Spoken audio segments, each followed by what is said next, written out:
with NASCAR on NBC. With the NBC Sports app, you can get closer with alternate camera angles, driver stats, and track information. It's the NBC Sports app. And we are lucky to have one of the fastest men in the world, not behind the wheel, but on foot. And that is four-time Olympic medalist Otto Bolden has joined our NBC and NASCAR coverage, and he's a longtime track and field analyst. And now we're going to get a different perspective, aren't we, Otto? Well, I certainly hope so. And how lucky am I? I'm the lucky one because I'm the guy who loves everything fast. And look at what I have to feast my eyes on here today. Absolutely amazing to be trackside, even if it's just for practice, because I'm used to watching the fastest humans. These are some of the fastest cars on Earth. Otto, how about the sense of speed that you're seeing right there next to you as you stand right next to the flag stand? Yeah, well, the first thing is I was trying to take some pictures, send some pictures to Mom. I can't get anything because I haven't learned how to turn my body quickly enough to catch these guys. And I'm like, they're only running 180. What happens in the actual race? So I am figuring it out as the practice continues. And I know a lot of new fans are also going to figure it out with you as you give a different perspective to the sport of NASCAR. Yeah, I was able to go and film a segment that I'm very proud of. We went to the sands of Daytona Beach, and I drove a 1938 replica car. So I'm really learning about the genesis of the sport. How do we get from there to here? Later on today, I'm going to go visit with number 88, Dale Earnhardt Jr., and talk to him a little bit about, what this place means to him, how important the win is, if he can get that done this week, as well as, his legacy for both him and his father. We're looking forward to that. Thank you, Otto, and again, welcome to the team. Thank you very much, guys. I liked that every time a car went by, I saw a little flinch. See, I think that basically, the beauty of having Otto here is that he is a competitor at the highest level. We're talking Olympic medals.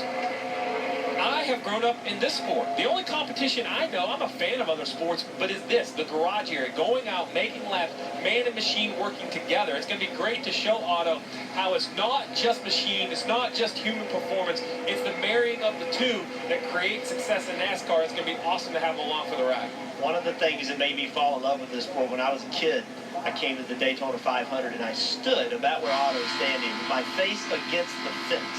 Like then, they would let you actually do that. Yeah. And cars would go by, shoo, shoo, and you're inches from that car, and that feeling of speed, not seeing the speed, but feeling it and hearing it, was one of the reasons I fell in love with racing.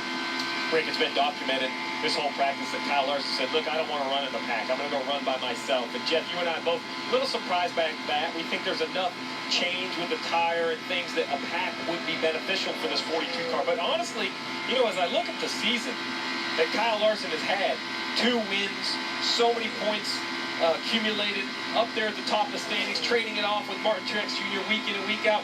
It's almost like Kyle Larson has earned the right to say, you know what? I'm just going to have a relaxing day at Daytona. I'm going to go run by myself. Even if I don't learn everything, it's going to be enough. He has done what every team tried to do. They have run well enough in the first 16 races where they aren't in the position of the 88. They're not in a must-win to try to make the playoffs at Daytona. They can come here, enjoy themselves, and sometimes that's the key.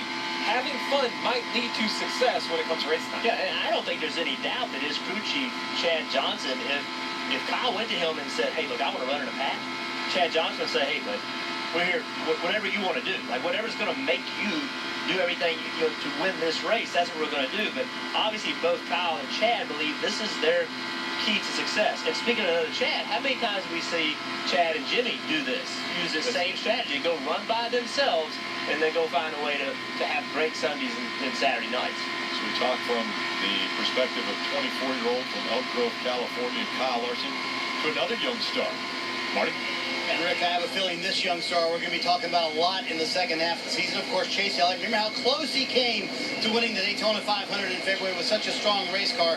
We expect him to be very strong once again on Saturday night. We talked about plans in this practice session and teams doing it together. Hendrick Motorsports sort of doing it together. Chase Elliott, Dale Earnhardt Jr., they want to run in packs. They want to be around other race cars in this practice session, and even the next session if they can. Meanwhile, next door is teammate Jimmy Johnson. He wants to run, as Jeff just mentioned, all by himself. Casey Kane, the same category there. They want to run all by themselves if they can keep it to a minimum of being in a pack and run those single car laps. Steve, it's interesting to see, even though you're on the same team, you can certainly have a different practice plan. Well, and I think they have to have a different plan, Marty, because simply you can't come here with Dale Earnhardt Jr. and tell him it's a must-win, put the pressure on him, and then tell him that he can't go out, Rick, and approach the weekend as he sees like he needs to.